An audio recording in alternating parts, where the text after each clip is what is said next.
Hey guys, I just got myself a Android Auto wireless adapter. This is pretty awesome. It works on my Hondas and this is pretty cool, especially if your Honda has an infotainment system that does Android Auto or CarPlay.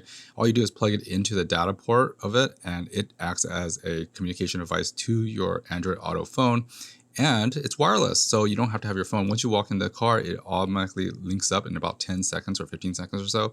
It does require using Bluetooth and Wi-Fi on your phone, so you could transport the video and also audio and also the telephone calls and everything, like how Android Auto normally does when you plug it into the directly from cable. Now, why did I get this? Is because every time my cable jostles, it loses connection. I hated that. So I got this wireless adapter. So no matter what happens on the thing, my phone moves around, I can still have my phone with me in a car or in my pocket. It does, like I said, use Bluetooth and wireless. So it burns a lot of energy. So you could just plug this onto a power adapter to keep your phone charged. But like for everyday trips, it doesn't really matter because I only spend, let's say, an hour on the road, and this is perfect for it. Again, you have to have Wi-Fi and Bluetooth off on your phone to connect up.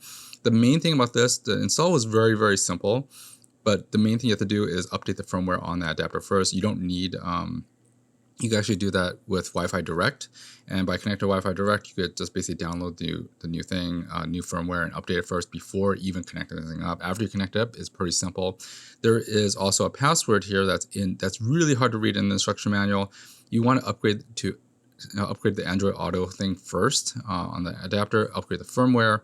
It takes about 5 minutes or so to update, and then these even troubleshooting. The password is, well, there's the password if you want to see it. But yeah, overall, the connection is really, really convenient. All you do is plug it into a thing and it finds it. Once you connect up to it with Android Auto, it works pretty much fine. I've been using this for a week now and I love it. I never thought I needed this because I figured, why would you need something to do this where you could plug it in and charge your phone at the same time? But now I could use faster chargers on my phone and I could hide this thing underneath my cubby hole right there and not even see it. But anyways, that's how you add Android Auto wireless to your Android Auto car. Like for myself, this is a Honda. Anyways, thanks guys. It's Tony W. I hope this review was helpful to you and I'll see you next time. Thanks for watching guys. Bye-bye.